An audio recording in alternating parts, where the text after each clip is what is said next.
Hello बच्चों, स्वागत है सभी का। बच्चों अध्याय 17 स्टार्ट हो चुका है। इसके बाद 18 और 19 दो चैप्टर और बचेंगे जो कि काफी आसान रहेंगे। लेकिन बच्चों ये जो चैप्टर है ये काफी इंपॉर्टेंट है बच्चों। क्षेत्रफल, परिमाप और आयतन के ऊपर ये चैप्टर है।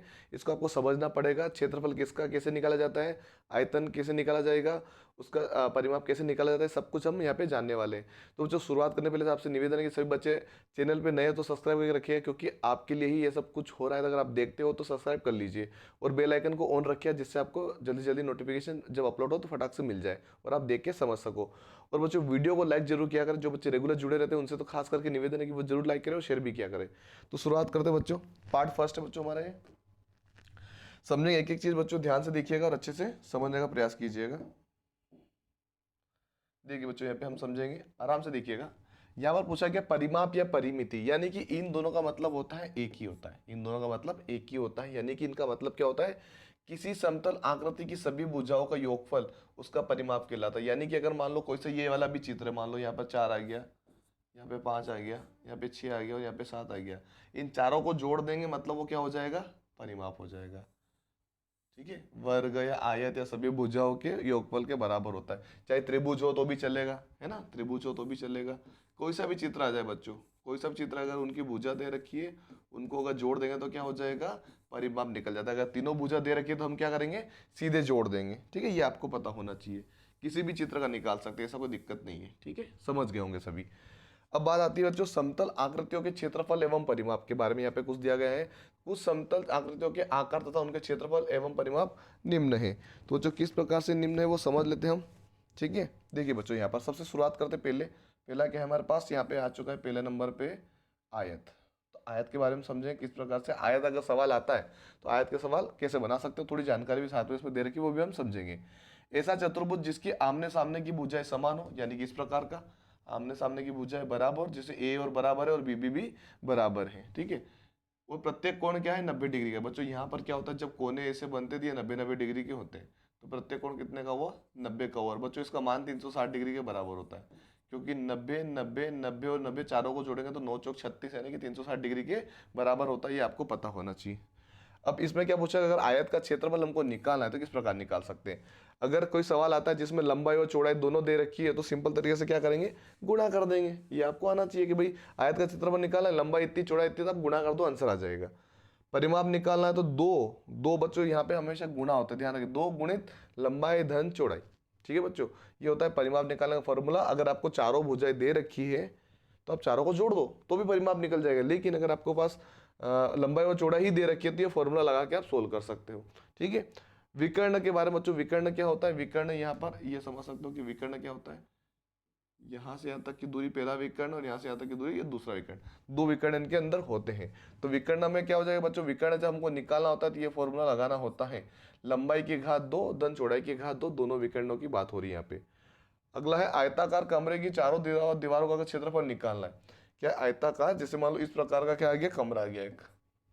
उसने पूछा है कि चारों दीवारों का अगर मेरे को क्षेत्रफल निकालना है तो अपने क्या क्या चीज दे रखा होगा, लंबाई चौड़ाई और ऊंचाई दे रखी होगी। तो इस फॉर्मूले में लगा देना, 2 का गुणा कर देना। फॉर्मूला क्या लगेगा, 2 गुणित लंबाई धन चौड़ाई गुणे में ऊंचाई, है ना।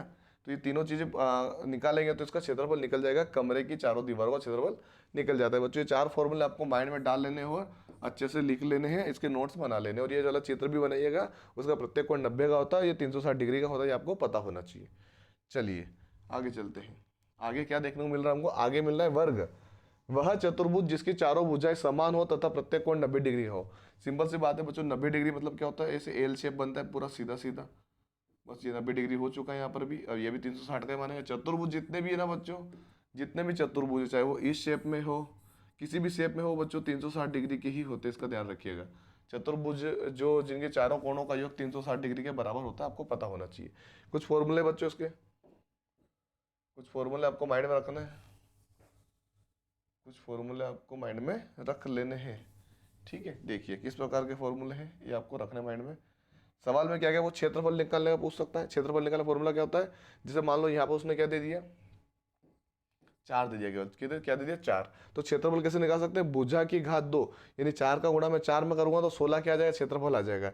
या फिर क्षेत्रफल आप इस प्रकार से निकाल सकते हैं, अगर उसने विकर्ण दे दिया, विकर्ण कितना दे दिया उसने 5 दे दिया जैसे, तो 1/2 विकर्ण की घात 2 यानी 5 की घात 2, 5 की घात 5 कर देंगे 25, 25 में 2 का भाग देंगे तो 12.5 इसका आंसर हो जाएगा। इसके प्रकार से इसके हिसाब से 16 आंसर हो जाएगा।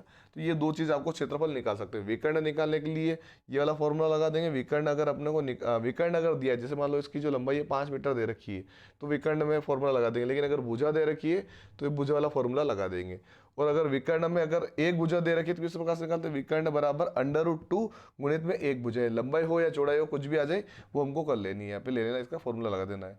और परिमाप क्या है, 4 गुणित भुजा, या फिर चारों भुजाओं का योग, या फिर 4 गुणित भुजा, है ना। अगर चारों भुजा है, क्योंकि वर्ग है, तो अगर मान लो एक भुजा 4 है तो दूसरी भी 4 ही होगी, तीसरी भी 4 ही होगी, चौथी भी 4 ही होगी, 4 4 8 4 4 16 आंसर होगा इसका। तो परिमाप क्या हो जाएगा, 4 गुणित 4 यानी 16, जोड़ के करो या फिर फॉर्मूला लगा के करो, आंसर 16 ही आना। ये हो गया हमारा वर्ग। चलिए आगे बढ़ते हैं। आगे हमको देखने को मिल रहा है आयतन। तो आयतन को समझते हैं। कोई वस्तु जितना स्थान घेरती है वह उसका आयतन कहलाता है। इसको घन इकाई में मापा जाता है। यानी कि घन इकाई का मतलब होता है बच्चों, जैसे कि जो भी आंसर आएगा हमेशा, चाहे अगर वो मीटर में आता है, मान लो मीटर में आता है उसकी घात 3 रहेगी, सेंटीमीटर में आता है तो मतलब घात उसमें 3 ही रहेगी। घन इकाई का मतलब क्या है कि उसकी जो घात लगेगी वो 3 ही लगेगी, 2 1 कुछ भी नहीं आएगा, 3। आयतन का मतलब होगा 3। क्योंकि 3 घात क्यों लग रही, क्योंकि उसमें ऊंचाई भी रहेगी, ऊंचाई नीचे बात कर लेंगे, अभी फॉर्मूला आ जाएगा आपको समझ में आ जाएगा। ऊंचाई, लंबाई, चौड़ाई सभी रहेगी उसके अंदर, इसलिए उसको बोला गया है। पृष्ठीय क्षेत्रफल की बात करते हैं बच्चों, आयतन के ही बारे में लिखा गया है। समतल तथा अथवा ठोस वस्तुओं के फैलाव को सतह या पृष्ठ कहते हैं।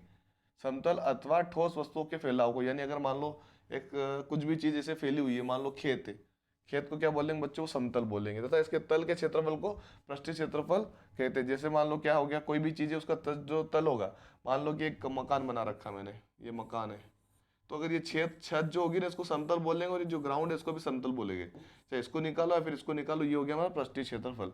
ठीक है। और पृष्ठीय क्षेत्रफल को हमेशा किस में निकाला जाता है, वर्ग इकाई के रूप में मापा जाता है। इनका जो आंसर आएगा वो हमेशा घात 2 के रूप में आएगा। घात कितने की बच्चों, इनकी 2 आएगा। पृष्ठीय क्षेत्रफल का घात 2 के रूप में निकाला जाता है। ठोस आकृतियों के आयतन एवं पृष्ठीय क्षेत्रफल। कुछ ठोस आकृतियों के आकार तथा उनके आयतन एवं पृष्ठीय क्षेत्रफल निम्नलिखित है, जो कि हम आगे पढ़ने वाले हैं। देखिए ये आ चुका है, क्या चूज है, घन आ चुका हमारे पास। घन को समझेंगे बच्चों, 6 समान पृष्ठों वाली ऐसी ठोस आकृति जिसकी सभी विमाएं समान हो, विमा यानी कि भुजा समान हो, घन कहलाती। जैसे ये अभी 3 दिख रही है, 3 इसके पीछे, 2 इसके पीछे और एक नीचे साइड होती है, जो कि क्या होती है, सभी बराबर होती है। तो घन का आयतन निकालने के लिए क्या होता है बच्चों, भुजा गुणित भुजा गुणित भुजा, मतलब एक का घात ए गुणित ए, मतलब 1 की घात 3 यानी तीनों। लंबाई देखो बच्चों, इसको बोलते हैं लंबाई, चौड़ाई और ऊंचाई, इन तीनों का गुणा करेंगे तो भाई आंसर अपना घात 3 में ही आएगा। जो भी गुणा होगा उसका जो भी आंसर है उसका घात 3 में ही आएगा, ध्यान रखिएगा। घन का पृष्ठीय क्षेत्रफल निकालेंगे तो घात 2 में आता है, उसका फॉर्मूला होता है घन का पृष्ठीय क्षेत्रफल का 6 a की घात 2, यानी कि कुछ भी क्या आ सकता है, जैसे मान लो a का मान 5 है तो 6 गुणित 5 की घात 2, इसको सोल्व कर दें, जैसे 5 में 25 और 25 संग होता है बच्चों 150। ये इसका आंसर हो गया इस प्रकार से। ठीक है। घन का विकर्ण a √3, मतलब a का मान जो भी होगा वो अपना आंसर। सॉरी बच्चों, देखिए घन का विकर्ण क्या होगा, a√3, जहां एक घन की भुजा है। ये क्या है, घन की भुजा, जहां जहां पे a आ रहा है मतलब क्या है, घन की भुजा एक, सभी भुजाएं बराबर ही होती है घन की, तो कोई सी भी एक भुजा दे रखी होगी वो यहाँ पे रखनी है, अपना आंसर निकल जाएगा। चाहे आयतन में हो या पृष्ठीय क्षेत्रफल हो या फिर विकर्ण हो, किसमें की किसी के भी अंदर हो। चलिए अब बात करते हैं हमारे अगले बात की, जो कि है घनाभ।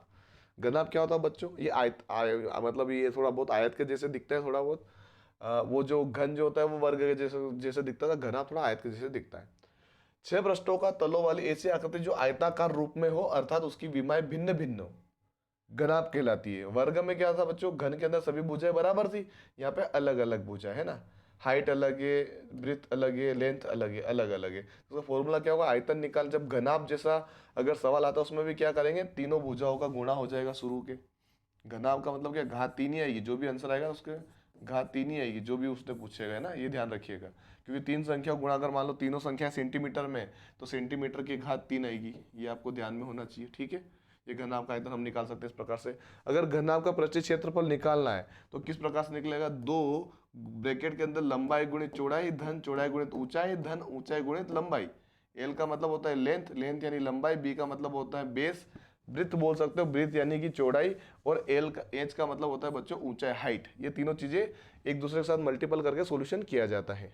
घनाभ का विकर्ण बच्चों क्या फॉर्मूला होगा, लंबाई चौड़ाई और ऊंचाई की घात 2 अंडर रूट के अंदर, जहाँ एल बी और एच क्या होगी, घनाभ की कोरे होंगे, जैसे ये और ये और ये। ठीक है, इस प्रकार से हमको विकर्ण निकाल लेना, प्रति क्षेत्रफल और घनाभ का आयतन, ये सभी सभी फॉर्मूले आपको नोट डाउन करके रखना है।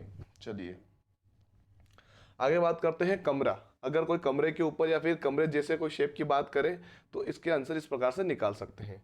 एक आयताकार कमरे में 4 दीवारें तथा 2 सतह फर्श व छत के रूप में होती हैं। ठीक है, एक आयताकार कमरे में 4 दीवारें होती है, आपको पता है। 2 सतह कौन सी, एक तो छत होती है और एक जमीन वाली बात हो रही है, फर्श की बात हो रही है, होती है। ठीक है, अब यहाँ पे अगर वो पूछे कि कमरे में भरी हवा का आयतन निकालिए, कमरे में भरी, तो उसमें क्या करेंगे, लंबाई गुणित चौड़ाई गुणित ऊंचाई। ठीक है, अगर वो दीवारों का क्षेत्रफल पूछे तो 2 गुणित लंबाई धन चौड़ाई गुणित ऊंचाई, ये फॉर्मूला हम लगाएंगे तो अपना आंसर निकल जाएगा। अगर फर्श या छत का क्षेत्रफल पूछे तो लंबाई गुणित केवल चौड़ाई की बात होगी यहाँ पर। ठीक है, इस प्रकार से हमको करना है। ये सब चीजें हमको अंदर 3 चीज देखने को मिलेगी, ऊंचाई, लंबाई और ब्रिथ। यानी अगर आपको फॉर्मूला पता है तो आप इसका आंसर चुटकियों में निकाल सकते हो, क्योंकि आपको बस मान रख के सॉल्यूशन तो करना है। तो ये सारे सारे फॉर्मूला आपको याद होना चाहिए बच्चों, इसका आपको ध्यान रखना है।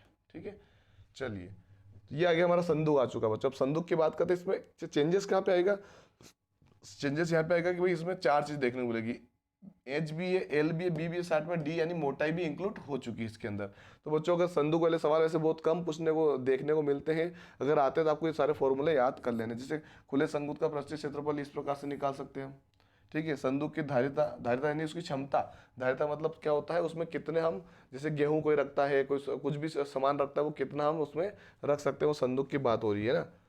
ठीक है, इस प्रकार से हम निकाल सकते हैं। संदूक में लगी लकड़ी का पदार्थ का आयतन अगर निकालना है, जो भी चीज उसके अंदर लगा हुआ है ना, उसका आयतन निकालने के लिए फॉर्मूला होता है बच्चों। तो इस ये जो संदूक वाला जो क्वेश्चन होता है ना बच्चों, ये बहुत कम पूछा जाता है। तो ये आईएमपी नहीं है, क्या है ये, आईएमपी नहीं है। ये सवाल मतलब बहुत कम पूछे जाते हैं, लेकिन बच्चों आपको ये पता होना चाहिए कि भाई कमरे वाले सवाल आते ही आते थे, ये आईएमपी है।